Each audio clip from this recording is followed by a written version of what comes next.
Sometimes you have to despair at the mess man is making of this planet. And I've never felt more sickened or more helpless than when I travelled to the Gulf of Mexico in the aftermath of the BP oil spill. When we arrived there, millions upon millions of litres of oil was still spewing into the ocean, and the massive slick was just washing up on the Louisiana coast. Meeting the people and seeing the effect on marine life, it was heartbreaking. It just shows what can happen when companies put profits before common sense and decency. We're heading where very few people have been allowed. All right, start number 2. To the epicentre of one of the worst man-made environmental disasters in history.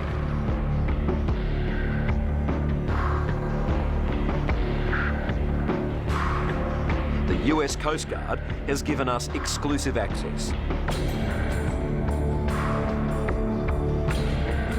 Only emergency crews have been this deep inside the oil spill exclusion zone, more than 100 kilometres off Louisiana, in the Gulf of Mexico. It's incredible to be at this place right now. This is the actual source of the oil spill, the beginning of the catastrophe. These rigs right now are working furiously to try and drill deep and intercept that ruptured pipeline. It's just incredible. It's an overwhelming in scale. You can smell the oil. It's so strong, and it stings your eyes. And when you look down, you can see the red, rusty oil glob sitting on the surface and a sheen that stretches as far as the eye can see.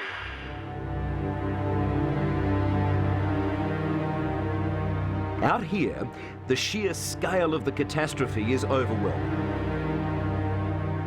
We followed rivers of oil back toward the coastline, some 30 kilometres long, moving with the fast-flowing Gulf currents. Some experts say 16 million litres of oil is billowing into the sea each day.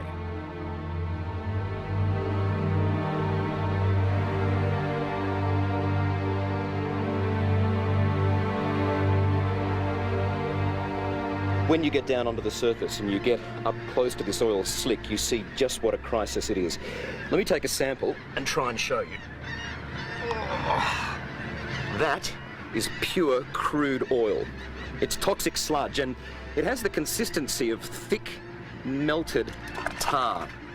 It would seem that it's almost impossible to clean this stuff from the shores.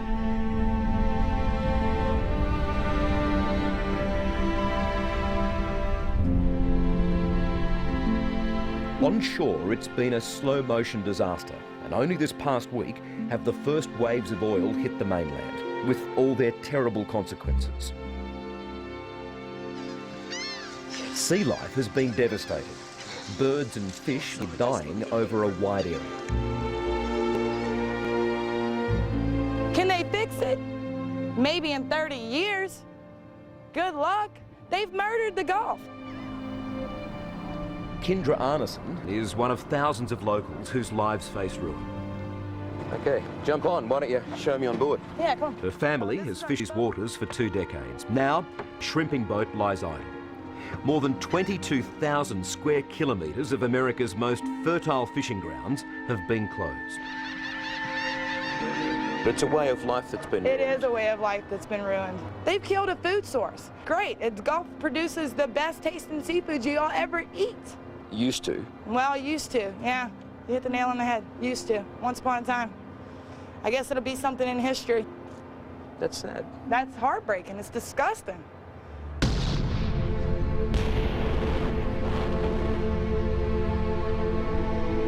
It was April 20 when the oil line at BP's Deepwater Horizon ruptured and exploded, causing the rig on the surface to burst into balls of flame.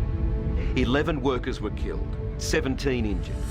And 2 days later, the platform collapsed and sank, leaving the broken pipe on the sea floor spewing oil. This is the boat right here if you want to jump aboard. This is the one you're on? Yeah, I'd like to. Thank you. Come on. Remarkably that How are night, you? fishing buddies, Albert, Wes, Dustin and Ryan, were moored right beneath that enormous platform. It was their favourite spot for yellowfin tuna. There was this loud hissing noise. That kind of sound was really loud. It was so loud where we couldn't even really talk to each other, couldn't hear each other. It was like a freight train. And it was just loud. We could feel it. We could feel the heat. The explosion was just tremendous. As soon as he saw it, he started saying, "Go, go, go, go!" He meant it, you know. Everybody knew it was serious. As they sped away, they grabbed a video camera and started rolling. Holy shit, dude. Look at the water on fire. I thought everybody was dead. I didn't think anybody could ever survive. The whole thing rig was engulfed in aflame, you know?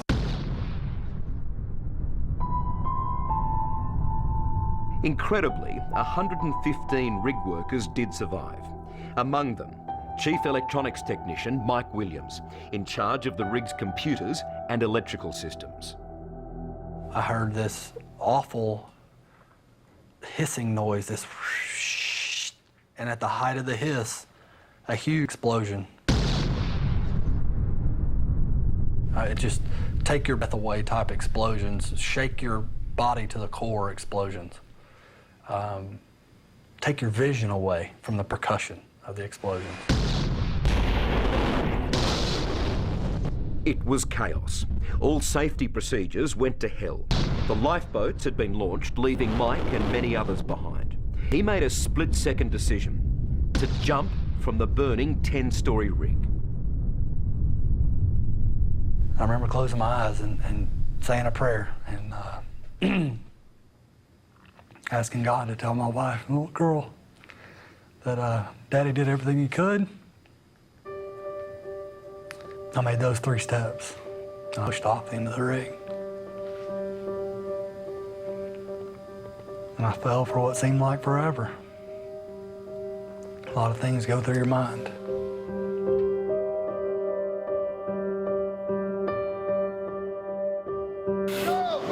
Deepwater Horizon was BP's crowning glory in the Gulf. The $400 million operation had drilled deeper than any oil rig in history, 10 kilometres straight down. And not a single worker had been injured in 7 years. But there were problems and a lot of pressure from management. You always kind of knew that in the back of your mind when they start throwing these big numbers around, that there was going to be a push coming.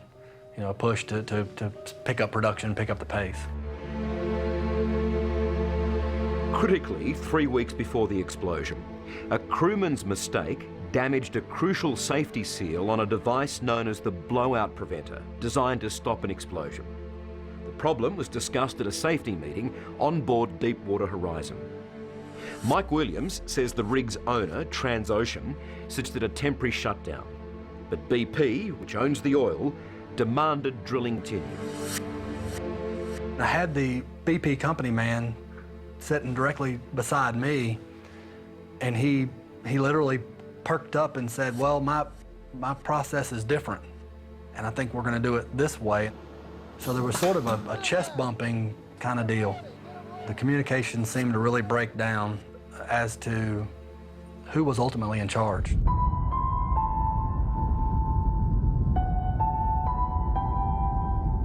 The repair operation and BP's failure to shut down have become key to the disaster investigation.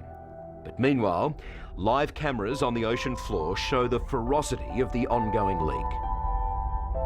This is really a man-made catastrophe. I mean, this is like scale of hurricane, but it's an oil spill. Weaving through the maze of marshlands at the mouth of the Mississippi River, it doesn't take long to discover more oil pollution. Look at that. If you just run your hand up all these reeds, and that's what comes off. The slick has rippled through the sensitive wetland, leaving its black mark, a toxic tide line that's strangling these plants. Look at it, all the way through, as far as you can see. Yeah. It's strong too, isn't it? You can really smell that oil. Oh, yeah. Fumes. So Yeah, strong. Biologist Dr. Ricky Ott is a world expert in marine pollution.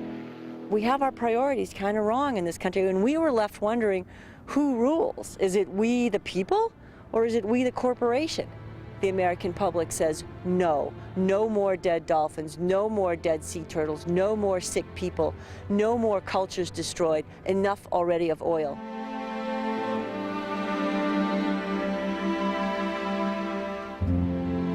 We can make 100% of our income.